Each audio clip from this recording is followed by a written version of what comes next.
রাজধানীর মিরপুরের শাহ আলী পাইকারি বাজারে সরেজমিনে বাজার পরিস্থিতি পরিদর্শনে আসেন জাতীয় সংসদের বিরোধী দলীয় নেতা ও জামাতে ইসলামীর আমির ডাক্তার শফিকুর রহমান। এ সময় তার সঙ্গে ছিলেন ঢাকা 14 আসনের সংসদ সদস্য মীর আহমদ বিন কাশেম সহ দলের নেতাকর্মীরা।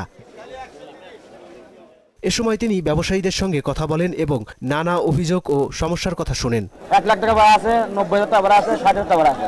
ঘর বুঝে এই ব্যবসা কারণে 5,000 জি 13 টাকা স্কয়ার ফিট, এসব সরকার আর কি ভাড়া নাই। 13 টাকা স্কয়ার ফিট। জি। পরিদর্শন শেষে তিনি বলেন, বাজারে বর্তমানে নীরবে চাঁদাবাজি চলছে, কিন্তু কেউ এ নিয়ে কথা বলার সাহস পাচ্ছে না। এখানে যে দোকানগুলো আছে, দোকানগুলো স্বস্তিদায়কভাবে যারা ব্যবসা করে তারা পায় না।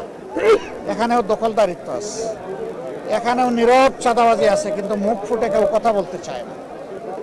সবার মুখ চেপে রাখা হয়েছে। কারা করে এই চাঁদাবাজি? মধ্যস্থভোগী ও চাঁদাবাজরা সিন্ডিকেট গড়ে তুলেছে এমন অভিযোগ করে তিনি বলেন, রাষ্ট্রীয়ভাবে চাঁদাবাজদের আশ্রয় প্রশ্রয় দেওয়া হচ্ছে। বিগত অধিবেশনের শেষ দিবসে আপনারা শুনেছেন, আমি পরিষ্কার বলেছি যে সংসদের 300 জন সদস্য যদি সিদ্ধান্ত নেয় যে বাংলাদেশে চাঁদাবাজি হবে না, তাহলে কেউ করার সাহস পাবে না। কিন্তু এরাই যদি আশ্রয় প্রশ্রয় দেয়, তাহলে চাঁদাবাজি বন্ধ করা অসম্ভব। সংসদে এ বিষয়ে কথা বলবেন বলেও জানান জামাত আমির। আড়ত বাজারে এসেছে, খুচরা বাজারেও যাব, এবং মুকাম যেখান থেকে উৎস সেখানেও আমরা খবর নেব, যাব, দরকার নিয়ে আমরা অবশ্যই কথা বলব। নাজমুল ইসলাম, মহানগর সংবাদ, ঢাকা।